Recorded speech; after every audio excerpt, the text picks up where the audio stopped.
আমন্ত্রণ দেশ বাংলায়, সঙ্গে আছি আমি আফরিন সুমনা। শুরুতেই সংবাদ শিরোনাম। কোরবানি ঈদকে সামনে রেখে চাঁদপুরে 4,000 খামারি প্রস্তুত করেছেন 62,000 গবাদি পশু। ভারতীয় গরু আসলে ন্যায্য মূল্য পাওয়া নিয়ে শঙ্কা খামারিদের। এবং গ্রীষ্মের তাপদাহের মাঝেই লালচে আভায় সেজে উঠছে প্রকৃতি, নানা রঙের ফুলে সেজেছে প্রিয় শহর কিশোরগঞ্জ।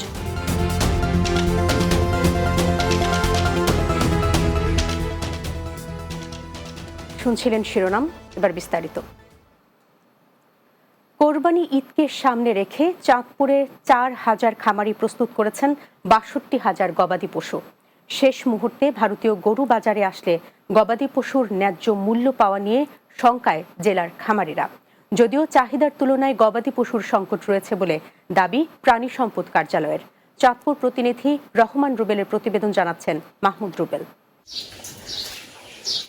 ঈদুল আজহা উপলক্ষে নিজস্ব খামারের গরু মোটাতাজাকরণে ব্যস্ত সময় পার করছেন চাঁদপুরের খামারিরা। কোরবানিতে চাঁদপুরের ক্রেতাদের প্রথম পছন্দ দেশীয় খাদ্যে পালিত গবাদি পশু, আর তাই সম্পূর্ণ অর্গানিক পদ্ধতিতে গবাদি পশু প্রস্তুত করছেন অধিকাংশ খামারি। যদিও তীব্র তাপদাহের কারণে পশুর বাড়তি যত্ন নেওয়া হচ্ছে।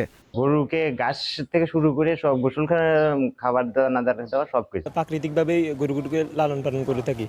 খামারিরা বলছেন, কোরবানির চাহিদা পূরণে সারা বছর নানা প্রতিকূলতার মধ্য দিয়ে গবাদি পশু প্রস্তুত করতে হয়। তবে শেষ মুহূর্তে বাজারে ভারতীয় গরু আসলে আর্থিক ক্ষতির মুখে পড়তে হবে খামারিদের। যেই ধরনের চাহিদা ঠিক সেই ধরনের আমি গরু লালন পালন করি। আমি মনে করি না বাইরে থেকে কোনো গরু আমদানি করার প্রয়োজন আছে।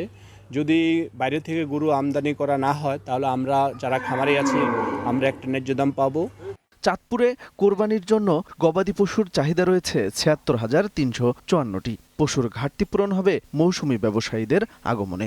আমাদের কিছু মৌসুমি ব্যবসায়ী আছে বিভিন্ন এলাকা থেকে, আমাদের অতিরিক্ত তাদের কোরবানিযোগ্য গবাদি পশু, এই গবাদি পশু ব্যবসার কারণে তারা এখানে নিয়ে আসলে আমাদের যে ঘাটতি, ওই ঘাটতিটা পূরণ হয়ে যাবে।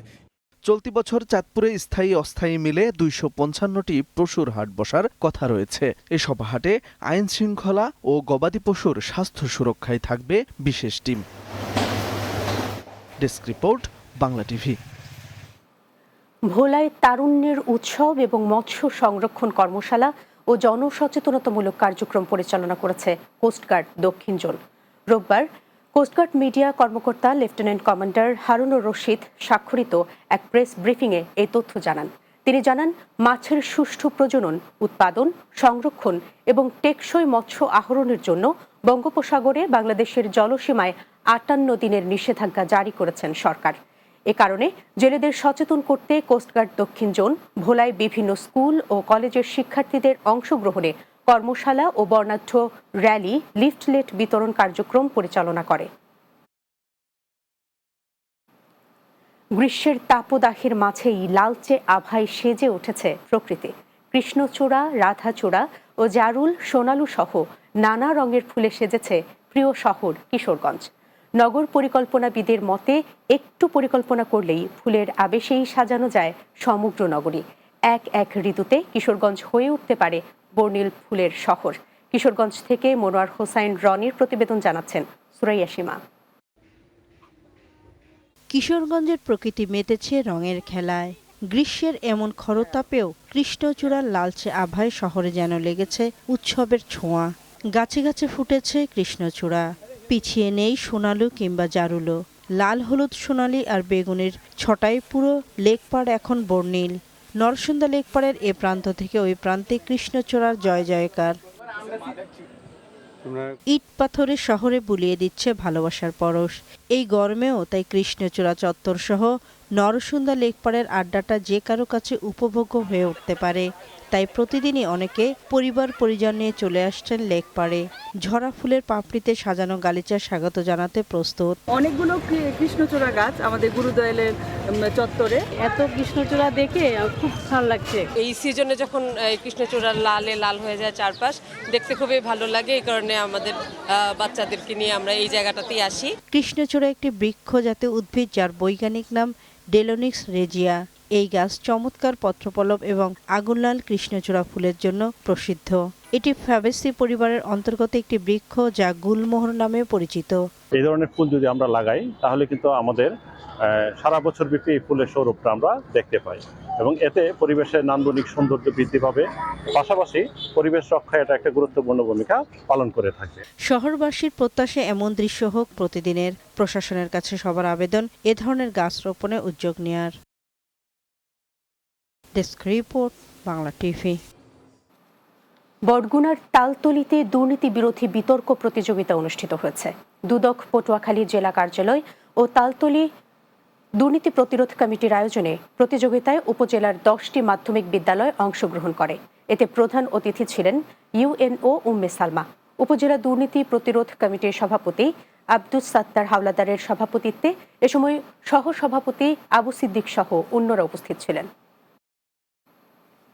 Good neighbours Bangladesh Barguna Taltali CDP এর উদ্যোগে 1224 শিক্ষার্থীর হাতে শিক্ষা উপকরণ তুলে দেওয়া হয়েছে। আলীর বন্দর মোহাম্মদ মেনাজ উদ্দিন মাধ্যমিক বিদ্যালয় প্রাঙ্গণে এই উপকরণ তুলে দেওয়া হয়। সিডিপি ম্যানেজার নাইমুর রহমান শোভনের সভাপতিত্বে এতে প্রধান অতিথি ছিলেন উপজেলা নির্বাহী অফিসার উম্মে সালমা। বিশেষ অতিথি ছিলেন প্রধান শিক্ষক মোহাম্মদ জামাল হোসেন।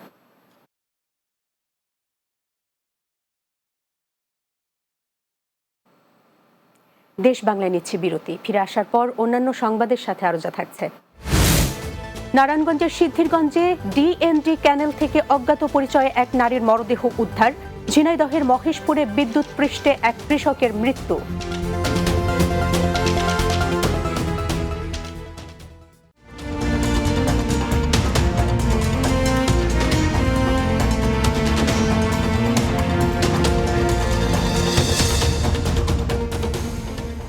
বিরতির পর আবারও স্বাগত দেশ বাংলায়। নিয়মিত ভূমি উন্নয়ন কর প্রদান করিয়ে নিজের জমি সুরক্ষিত রাখি, এ প্রতিপাদ্যে 3 দিন ব্যাপী ভূমি মেলার উদ্বোধন করা হয়েছে। রোববার কুমিল্লা জেলা পরিষদ ডাক বাংলোতে এ মেলার উদ্বোধন করেন জেলা প্রশাসক মোহাম্মদ আমিরুল কায়সার। মেলার উদ্বোধন শেষে একটি র্যালি বের হয়ে জেলা পরিষদ মিলনায়তনে আলোচনা সভা অনুষ্ঠিত হয়। এদিকে ব্রাহ্মণবাড়িয়ার আখাউড়ায় 3 দিন ব্যাপী ভূমি মেলার উদ্বোধন করেন উপজেলা সহকারী কমিশনার ভূমি মোহাম্মদ ফয়সল উদ্দিন। এ সময় মৎস্য কর্মকর্তা রওনক জাহান, বীর মুক্তিযোদ্ধা বাহার মালদার, পৌর বিএনপির সভাপতি সেলিম মিয়া সহ অন্যরা উপস্থিত ছিলেন। গোপালগঞ্জের মুকসুদপুরে ভূমি মেলার উদ্বোধন করেন উপজেলা নির্বাহী অফিসার তাসনিম আক্তার। জলিরপাড় ইউনিয়ন ভূমি অফিসের উপসহকারী কর্মকর্তা রিমন বিশ্বাসের সঞ্চালনায় এ সময় উপস্থিত ছিলেন ভূমি অফিসের কর্মকর্তা, বিভিন্ন শিক্ষা প্রতিষ্ঠানের শিক্ষার্থী। পাবনার ঈশ্বরদীতে ভূমি মেলার উদ্বোধন করেন উপজেলা সহকারী কমিশনার শাহাদাত হোসেন খান। এ সময় সমবায় কর্মকর্তা মানিক হোসেন, ঈশ্বরদী উপজেলা প্রেস ক্লাবের সহসভাপতি বিপুল জোয়ারদার সহ অন্যরা উপস্থিত ছিলেন। বরগুনার তালতলীতে ভূমি মেলা অনুষ্ঠিত হয়েছে। পরে পায়রা সম্মেলন কক্ষে আলোচনা সভা অনুষ্ঠিত হয়। উপজেলা নির্বাহী কর্মকর্তা উম্মে সালমার সভাপতিত্বে এতে অংশগ্রহণ করেন বিভিন্ন শ্রেণী পেশার মানুষ, রাজনৈতিক ও ধর্মীয় নেতৃবৃন্দ। নারায়ণগঞ্জের সিদ্ধিরগঞ্জে ডিএনডি ক্যানেল থেকে অজ্ঞাত পরিচয়ে এক নারীর মরদেহ উদ্ধার করেছে পুলিশ। রোববার মুক্তিনগর এলাকায় ডিএনডি ক্যানেলে মরদেহটি ভাসতে দেখে স্থানীয়রা পুলিশকে খবর দেয়। পরে পুলিশ ঘটনাস্থলে গিয়ে মরদেহ উদ্ধার করে ময়নাতদন্তের জন্য নারায়ণগঞ্জ জেনারেল হাসপাতালে মর্গে পাঠানো হয়। সিদ্ধিরগঞ্জ থানার উপপরিদর্শক বাশার জানান, নাম ও পরিচয় জানার চেষ্টা চলছে। ঝিনাইদহের মহেশপুরে বিদ্যুৎ পৃষ্ঠ হয়ে রজব আলী নামে এক কৃষকের মৃত্যু হয়েছে। উপজেলার পাতিলা গ্রামে এই ঘটনা ঘটে। স্বজনরা জানান, রজব আলী বাড়ির পাশের প্রতিবেশী শফিকুল ইসলামের বাড়িতে মাটি কাটার কাজ করছিলেন।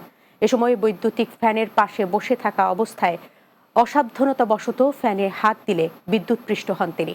পরে পরিবারের লোকজন তাকে উদ্ধার করে উপজেলা স্বাস্থ্য কমপ্লেক্সে নিয়ে গেলে চিকিৎসক মৃত ঘোষণা করেন।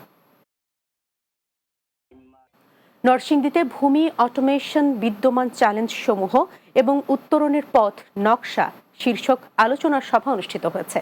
আয়োজিত সভায় প্রধান অতিথি ছিলেন জেলা প্রশাসক মোহাম্মদ রাশেদ হোসেন চৌধুরী। অতিরিক্ত জেলা প্রশাসক অঞ্জন দাসের সভাপতিত্বে এতে বক্তব্য রাখেন সিভিল সার্জন ডাক্তার সৈয়দ আমিরুল হক শামীম।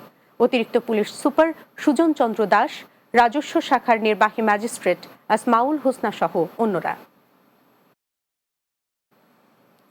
চাঁপাইনবাবগঞ্জে অসহায় মানুষদের বিনামূল্যে চিকিৎসা সেবা দিয়েছে সেনাবাহিনী। জেলা শহরের আহম মিসবাহুল হক বাচ্চু ডাক্তার স্টেডিয়ামে বিনামূল্যে চিকিৎসা সেবা ও ওষুধ প্রদান করা হয়। এই কার্যক্রমে মেডিসিন, প্রসূতি, চক্ষুরোগ বিশেষজ্ঞ চিকিৎসকরা চিকিৎসা সেবা প্রদান করেন। এ ধরনের কার্যক্রম অব্যাহত থাকবে বলে জানিয়েছেন চাঁপাইনবাবগঞ্জ সেনা ক্যাম্পের commander lieutenant colonel HM Sadiq Olid. পাবনার ঈশ্বরদীর অভিজাত RRP সেন্টারে অ্যাপেলেক্স মোবাইল কোম্পানির ঈশ্বরদী শাখার উদ্বোধন করা হয়েছে। RRP সেন্টারের উদ্বোধনী অনুষ্ঠানের আয়োজন করা হয়। অ্যাপেলেক্স মোবাইল কোম্পানির CEO দিন মোহাম্মদের সভাপতিত্বে এতে ঈশ্বরদী উপজেলা প্রেস ক্লাবের সভাপতি তৌহিদ আক্তার পান্না, অ্যাপেলেক্স মোবাইল কোম্পানির ঈশ্বরদী শাখার স্বত্বাধিকারী ইলিয়াস রতনের পিতা আবুল হোসেন, ঈশ্বরদী শাখার স্বত্বাধিকারী ইলিয়াস রতন, ঈশ্বরদী উপজেলা প্রেস ক্লাবের সহসভাপতি বিপুল জোয়ারদার সহ অন্যরা উপস্থিত ছিলেন।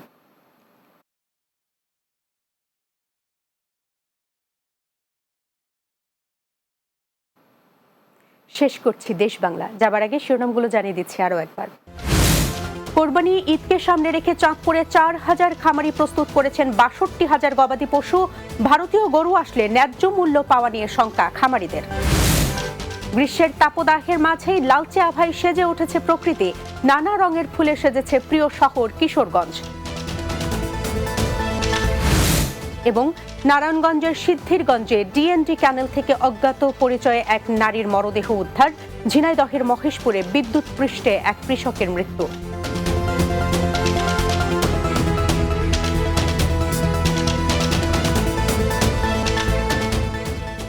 এই ছিল দেশ বাংলায়। আমাদের পরবর্তী সংবাদ বিকেল 4টা 30 মিনিটে দিনের বাংলা দেখার আমন্ত্রণ রইল। এতক্ষণ সঙ্গে থাকার জন্য ধন্যবাদ সবাইকে।